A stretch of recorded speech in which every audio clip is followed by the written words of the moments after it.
What is going on, everyone? Who were the bright spots in the Houston Texans Week 1 loss against the Baltimore Ravens? I think there are a couple. You saw some good things from veteran wide receiver Robert Woods. Third-year wide receiver Nico Collins had himself a very good game. And with your defense, Will Anderson Jr. was going to be a problem. Derek Stingley was locked down, but he will not get the praise, though. And Jonathan Granard, we forgot about him, but he answered the call in Week 1, man. We are going to discuss this. Welcome, everyone, to the 713 Houston Sportcast. I am your host, Ruben Calvillo.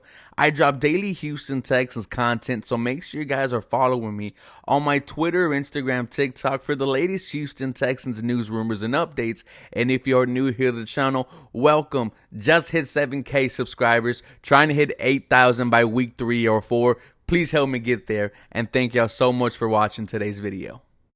First I want to point out the effort and energy from this Houston Texans team.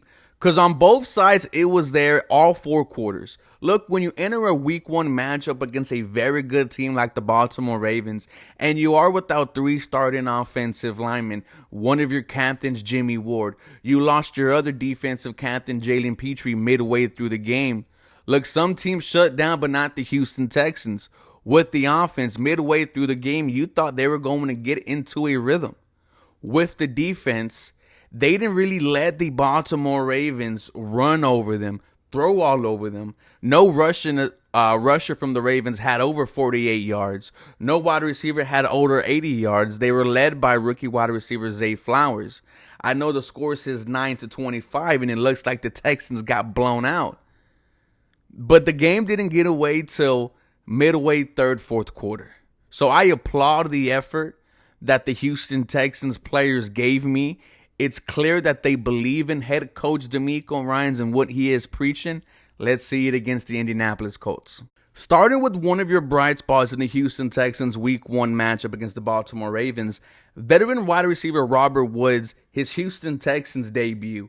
He was targeted 10 times, one less than Nico Collins, who led the team with 11. It is clear that veteran wide receiver Robert Woods and third-year guy Nico Collins are viewed as huge parts of this Houston Texans offense.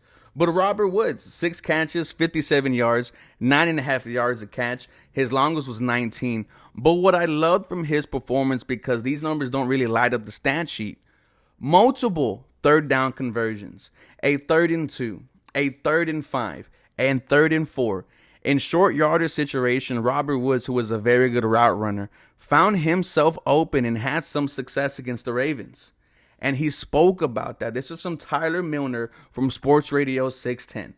Texans wide receiver Robert Woods meeting with the media following yesterday's loss in Baltimore. We need to start faster on first down. Need to avoid 2nd and long, 3rd and long. If we're better on first down, we can open up the whole playbook.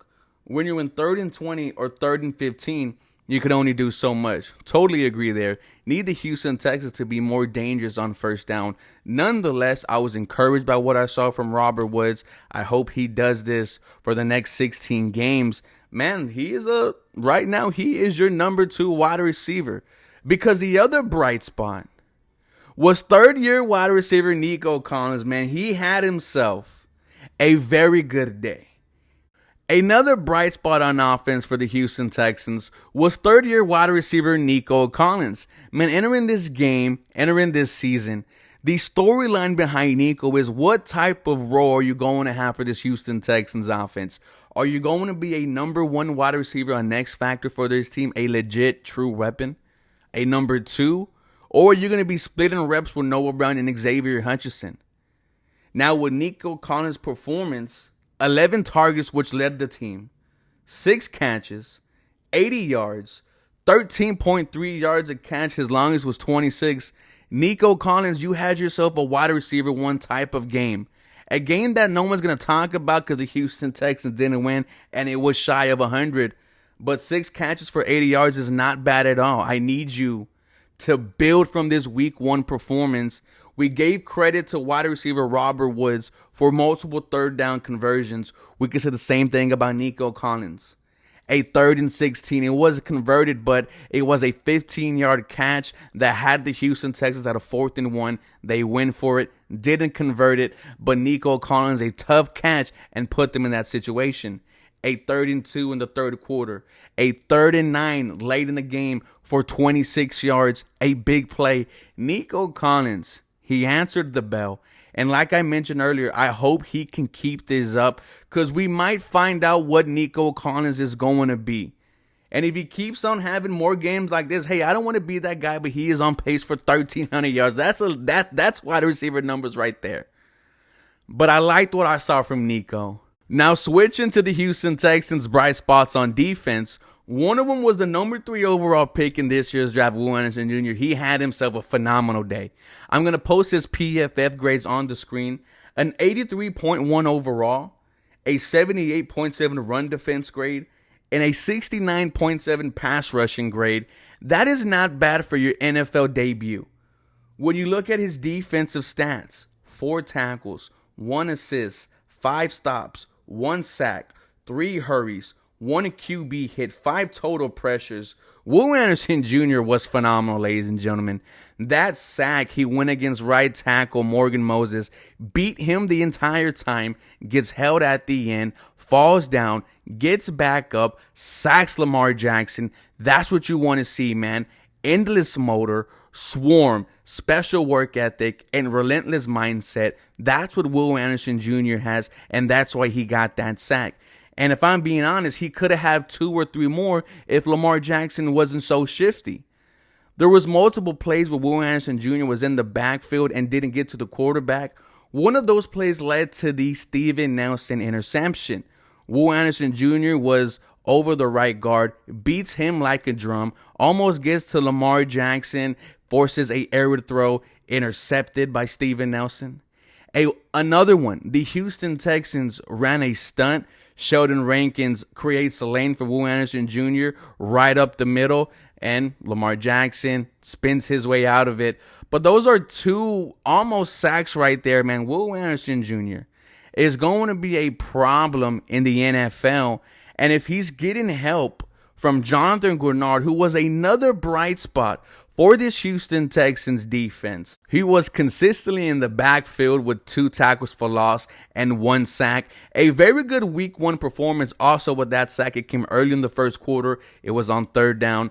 A huge moment for the Houston Texans defense, but a strong performance from Jonathan Granard. Look, he's entering year 4, a contract year, was drafted by Bill O'Brien.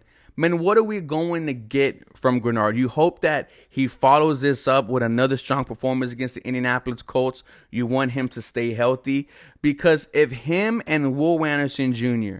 can give opposing offensive lines consistent pressure, consistent success at getting to the quarterback, man, these 2 are going to feed off each other, and it's going to make this Houston Texans defense 10 times more dangerous. I cannot remember the last time the Houston Texans had 2 edge rushers that could regularly and consistently get to the quarterback. But you hope you get that with Will Anderson Jr. and Jonathan Granard.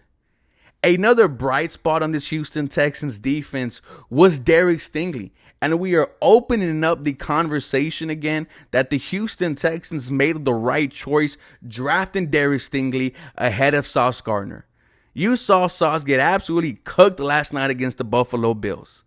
Stephon Diggs had his number. I think it was 5 for 5 against Sauce Gardner.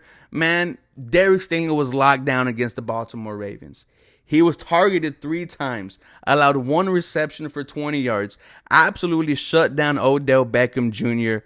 Derek Stingley is going to continue this for the rest of the season. He is fully healthy. We are expecting a Pro Bowl, All-Pro year from number 24, man. Shout out to Derek Stingley. And these were the few bright spots in the Houston Texans Week 1 loss against the Baltimore Ravens. You guys let me know who else played good, who played bad. Can the Houston Texans get some O-line help, man? Thank y'all so much for watching today's video. Y'all have a very blessed day.